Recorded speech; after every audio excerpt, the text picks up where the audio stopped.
Dacă ajungi doar în cartierul vechi, o să rămâi cu impresia că e un haos total în orașul ăsta. Doar că sunt și zone care sunt foarte bine puse la punct și care arată foarte bine. Salariul minim în Vietnam e undeva la $200. Auzi. Ceva deosebit. Se întâmplă ca exact când suntem în capitală să fie ziua națională a Vietnamului. Dar n-am văzut atâta lume în rând, așa, cum la stadion. Dar zici că toată lumea știe ce are de făcut, adică e ceva cu care ei sunt obișnuiți, probabil asta se întâmplă în fiecare an. Salutare din Hanoi! Suntem în capitala Vietnamului, am ajuns în partea nordică a țării. Ultima dată când ne-ați văzut eram în Phonia, în zona cu peșterile. De acolo am luat un sleeper bus până în capitală, un autobuz, un autocar cu paturi, despre care v-am mai vorbit în alte vloguri din Vietnam. Da, vă spuneam că astea sunt principalele opțiuni. Când e vorba de autocare, nu prea sunt autocare cu scaune obișnuite. A fost un drum de 8 ore pe timp de noapte, am ajuns în Hanoi dimineața de vreme și ne-am cazat într-un apartament, într-o zonă bună, destul de aproape de centru, cartierul japonez se numește. Da, e zona unde sunt cei mai mulți expați japonezi care trăiesc și locuiesc aici în Hanoi. Suntem bine poziționați, să zic așa, avem supermarket în apropiere, stație de autobuze și un mall foarte aproape de noi. Două chiar. Două. Și plătim 90 de lei pe noapte. Astăzi am ieșit să luăm la pas o parte din oraș, să descoperim ce are Hanoi de oferit. E al doilea, cel mai aglomerat oraș al țării, după Ho Chi Minh City. Sunt peste 8 milioane de locuitori și e și printre cele mai poluate orașe din lume. Cel mai probabil vlogul ăsta o să fie filmat în mai multe zile, pentru că încă e foarte cald și ieșim dimineața de vreme și în a doua parte a zilei spre seară, ca să evităm orele alea în care e foarte cald. Cum ți se pare la prima vedere? Mai puțin aglomerat ca și Ho Chi Minh, dar destul de întins, așa ca și, cum să zic, suprafață, adică pare mai extins ca Ho Chi Minh. Ce-mi place la prima vedere e faptul că sunt multe zone verzi. Da, așa apare pe hartă, multe parcuri apar și multe zone unde te poți plimba. Orașul are o istorie și o cultură bogată și, prin urmare, și arhitectura e un mix de vechi și nou. Există o cetate imperială din secolul XI, există arhitectură colonială din perioada în care Vietnam a făcut parte din Indochina franceză. Sunt blocuri specifice țărilor socialiste. Sunt și zgârie nori și complexuri rezidențiale moderne și în același timp poți să vezi și cartiere sărăcăcioase în care oamenii trăiesc în spații foarte înguste, câte 4 persoane în 10 metri pătrați cu un minim de facilități. Dezvoltarea rapidă a orașului, neplanificată, și creșterea populației au făcut ca orașul să devină unul foarte aglomerat, înghesuit și poluat. Cel mai aglomerat e cartierul vechi al orașului, centrul vechi, practic. E zona cea mai populară printre turiști. Aici sunt o mulțime de magazine cu suveniruri. Practic, majoritatea oamenilor care trăiesc aici își câștigă existența din meșteșuguri și mici magazine pe care le-au deschis de-a lungul timpului la baza casei în care trăiesc.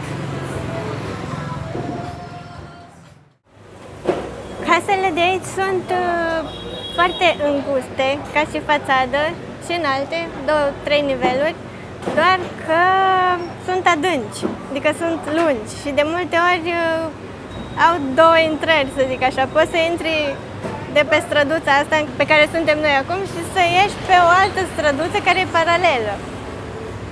Și, cum vă spuneam, majoritatea magazinelor care sunt aici sunt la contact cu strada, după care urmează o curte interioară sau spațiul de locuit. E foarte gălăgie. Și după poți să ieși pe cealaltă stradă. Deci sunt foarte, foarte înguste ca și fațadă și asta am văzut cam în tot Vietnamul, nu doar aici în centrul vechi din Hanoi.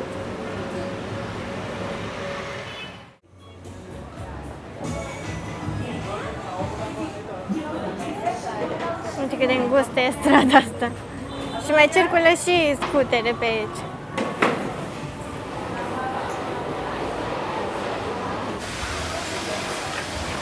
Hello! Hello! Yeah! Am vrut să se dea și el în spectacol. Hello! No, thank you. No, thank you. Okay. Maybe later, thank you. Oamenii ăștia când văd camera se simt bine.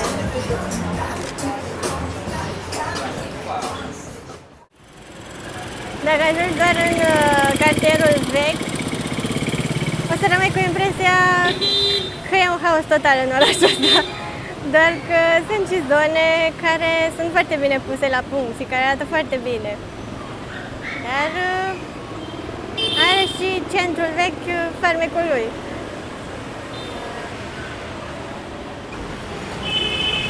Trotuarul e inexistent și aici. Adică există, doar că nu poți să mergi pe el.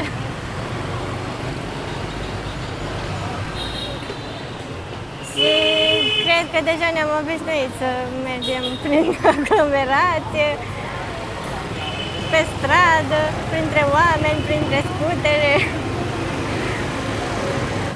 Eu mă simt ca și în cartierul ăla din Colombo, unde era un bazar. A, nu chiar așa haos. Nu știu, atmosfera mi se pare diferită, așa, un pic mai dezvoltată, nu știu cum să zic, mai... Da. Poate și din cauza că sunt mai mulți turiști și mai multe cafenele de astea elegante, dar Da, nu mă simt chiar ca acolo. majoritatea turiștilor vin aici. Doar Aici că... sunt cele mai multe din astea schimburi valutare. Pe strada asta, dacă mergi, bine, nu schimb valutare, că mai mulți sunt bijuterii, de fapt. Așa au ei. Și aici schimb bani cel mai bine, ca și valoare în oraș. La bancă e mai prost cursul. Cred că am venit cam tare. Nu știu. Și Nu că ne s-a dăm roșit ăla. seama. Nu ne dăm seama de cât de bine ne auzim, pentru că e prea mare gălăgie. Mai mult spre seară, e atât de aglomerat. Păi când începe să populeze, masa și seara, auzi. Ceva deosebit.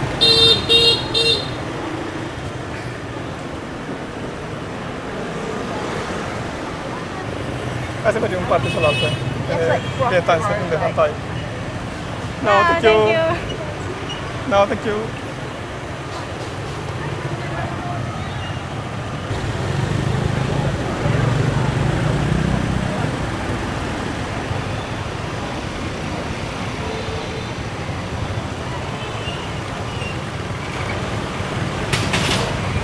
Asta e în centru vechi, pentru că, cum să zic, sunt străzile foarte înguste, adică nu au răbdune să le mai extindă. Extinde, da. Sunt și magazine, și terase, și mulți oameni, multe hoteluri. Și de asta e așa haos. Dar na, asta e Vietnamul.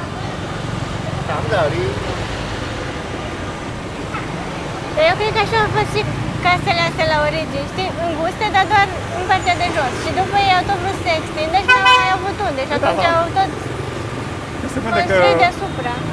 hotelurile astea noi sunt construite pe ele vechi, adică au renovat casa veche la bază și după au tot construit. Da, n-avea unde să se extindă. Da. Sunt case lipite multe dintre ele, adică clădirile sunt lipite, perete în perete. Da, și mai ales aici în cartierul vechi, densitatea populației e foarte mare. Și, cum spuneam, oamenii trăiesc foarte înghesuiți.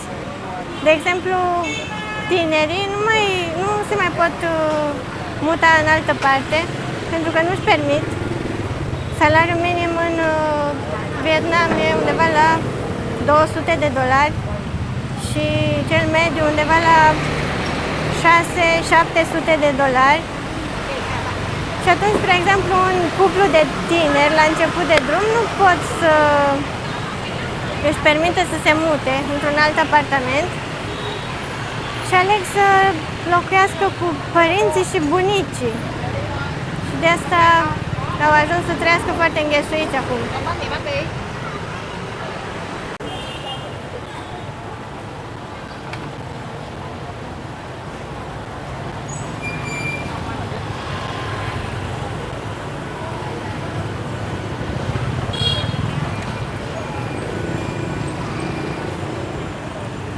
Gata, face și grătare aici. Chiftele.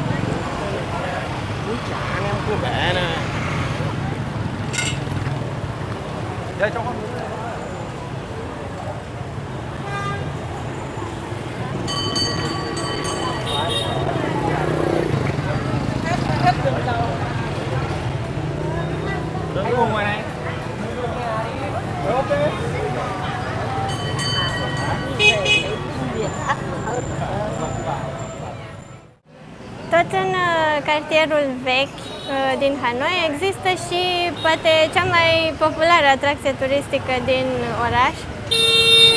Stai că pe aici trec și scuterele.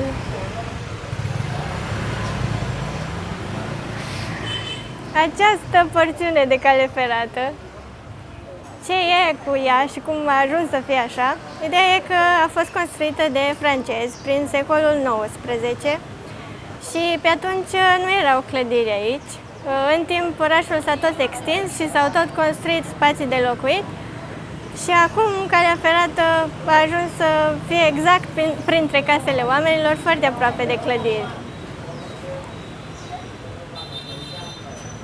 Astăzi e o atracție turistică importantă în Vietnam. Toată strada asta e plină de cafenele și e constant o zonă aglomerată, sunt mai tot timpul turiști. Oamenii trăiesc în casele astea de zeci de ani și au învățat să conviețuiască, să spun așa, cu trenul. Ei știu orarul și în felul ăsta stau în siguranță. Au fost și accidente de-a lungul timpului, pentru că turiștii, din dorința de a face o fotografie reușită, se expun la riscuri.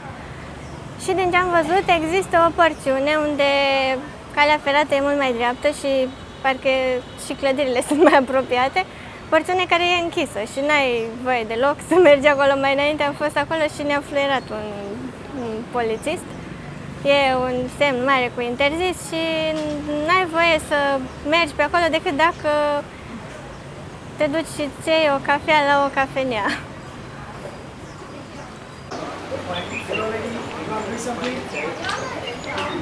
Hello. Maybe later. Thank you. Cum vă spuneam, toată strada asta e plină cu cafenele.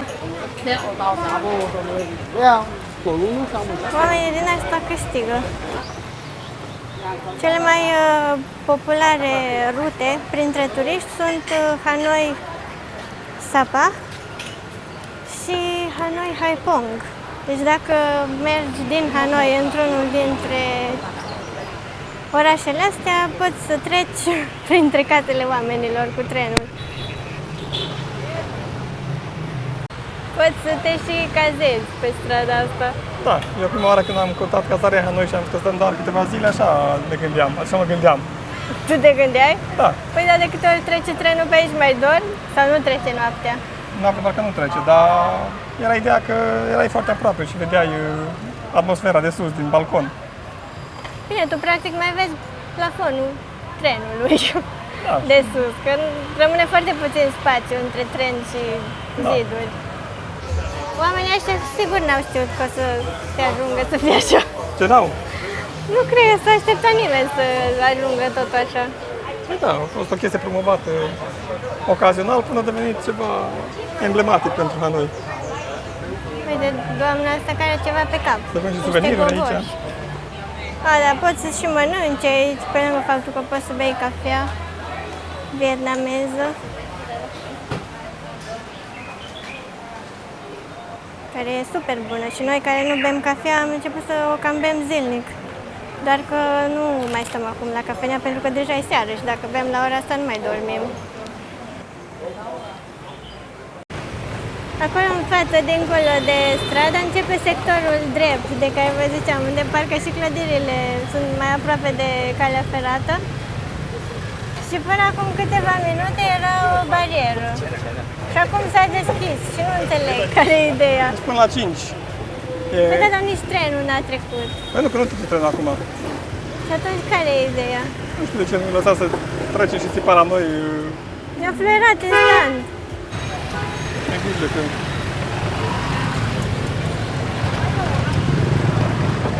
Want to side read something? No, thank you.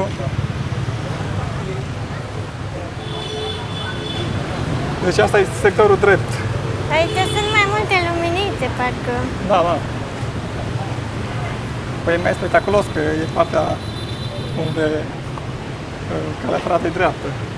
Și aici că s-a trebuit de gara din Hanoi.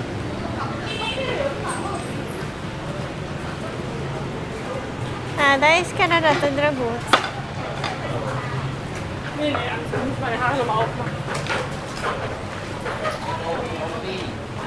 Thank you.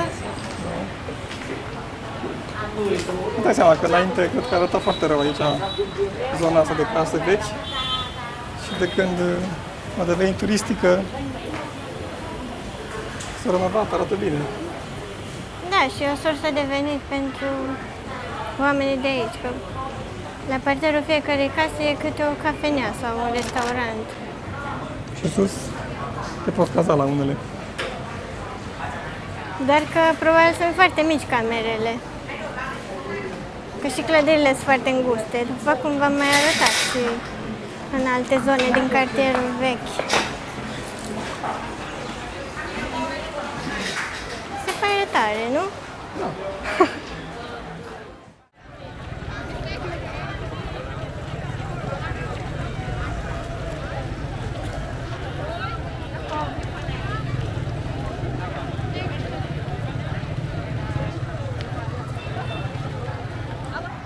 Se întâmplă ca exact când suntem în capitală să fie ziua națională a Vietnamului și sunt tot felul de ceremonii, manifestații în zona mausoleului lui Ho Chi Minh, cel care a fost primul președinte al Vietnamului.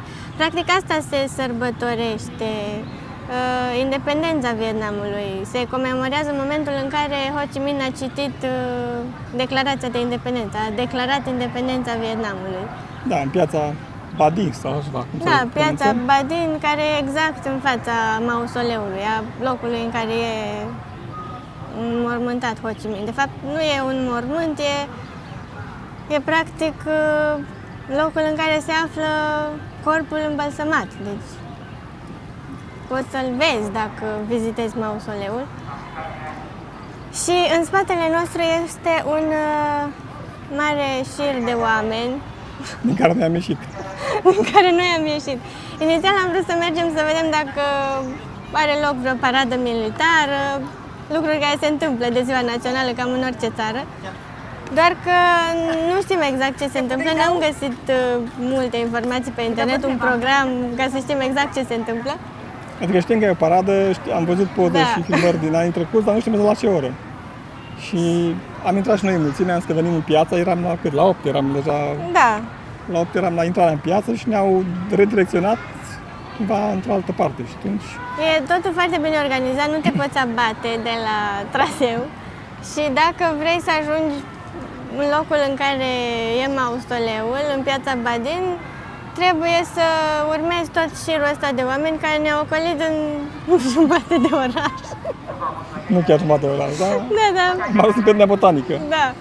Și am ieșit din rând pentru că nu știm exact. Nici nu vrem să ajungem în piață și să fie soare și să stăm în căldură și să fim blocați, practic. Da, poate nu mai poți să ieși Da. din zona aia până nu se termină. Deși nu știu dacă lumea merge doar la mausoleu sau pur și simplu se adună acolo, că bănuiesc că nu se face parada asta sau festivitatea la ora 12 la amiază când e foarte cald. Da. Și atunci poate că ei doar merg la mausoleu, intră pe altă parte a pieței și intră la mausoleu, după care ies și intră alții și de asta lumea stă așa la rând. Deci e un flux continuu de oameni care înaintează și ies pe altă parte. Dar sunt extrem de mulți oameni. Da, Zici da. că toată populația, nu doar din oraș, ci din alte orașe au venit aici. Sunt foarte mulți oameni îmbrăcați în, nu haine tradiționale, dar în rochi care imită steagul Vietnamului. Da, semnele Da, Vietnamului ca și țară, ca și Da. simboluri ale țării și foarte mulți copii. da, copii Așa că cu aici în spatele nostru. stegulețe.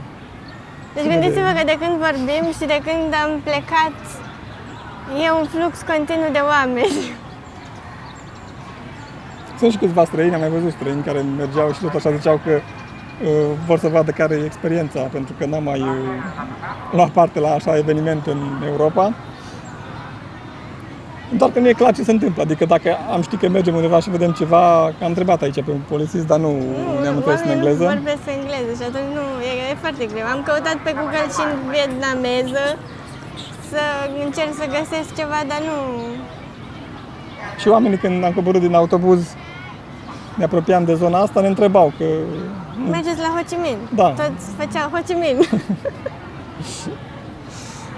în piață nu se pot aduna mai mult de, am înțeles că 25.000 de oameni în cap în piața respectivă și că cel mai mult a fost 30.000 de oameni care intră acolo cu cei care au parte la paradă, deci probabil că asta zic, oamenii ăștia cred că merg spre mausoleu sau... O să mergem să vedem și noi, adică nu intrăm că nu vreau să stau la coada asta de 5 km sau cât are. Ia zic, deci noi am fost în piață, aproape de piață și ne-au ocolit, am ajuns în botanică. Da, deci am ajuns la colțul pieței, vedeam mausoleul și erau polițiști care ne tot dirijau și n-ai voie să ieși din linie cumva. Și probabil că o să ieșim din Cârnea Botanică și o să mergem în partea cealaltă a pieței, vedem dacă se poate ajunge, că s-ar putea să fie închise străzile, deși văd că aici circulă mașini pe lângă. Dar n-am văzut atâta lume în rând, așa, cum mergeam la stadion. Dar zici că toată lumea știe ce are de făcut, adică e ceva cu care ei sunt obișnuiți, probabil asta se întâmplă Da, în fiecare an. Asta e piața Badin de care vă ziceam. Sau Badin. Da, ceva, așa se scrie, acum cum se aude, cum se pronunță, nu știu. Și acolo e mausoleul lui Ho Chi Minh. Practic aici se îndreptă toată coada. Și Da, cred uite că se vede.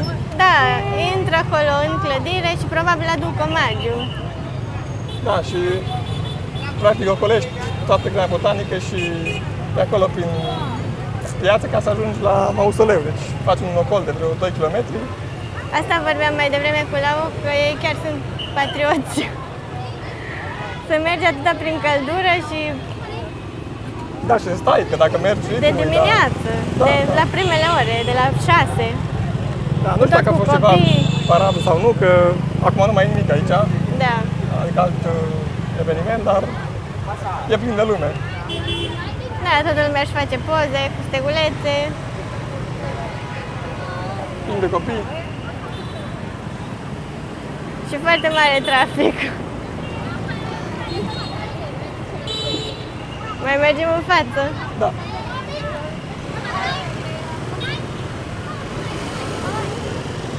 E foarte frumos împădobit orașul cu flori. Nu știu dacă așa e zilnic sau acum au depus mai multe efort pentru că e ziua națională, dar arată foarte bine. Și aici în jur sunt numai clădiri din astea, Guvernamentale. ministere și tot felul de Da. Am clădiri de trecut guvern. și pe lângă Palatul Prezidențial. Uite aici câți copii. Da. Steaguri cu tricouri.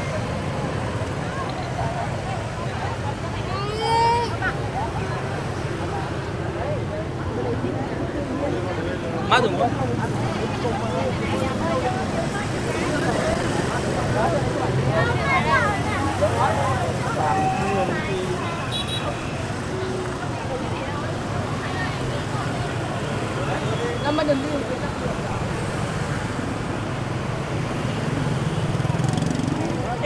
studiază.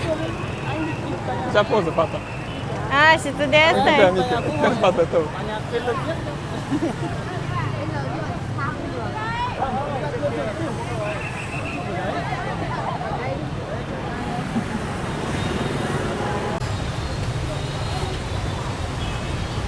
Uitați-vă cum arată trotuarul ăsta. E parcare de motociclete. Asta mai e fâșia liberă de trotuar. Pe aici mergem. Nước rồi thì nó mê rồi cắt giá công năng cắt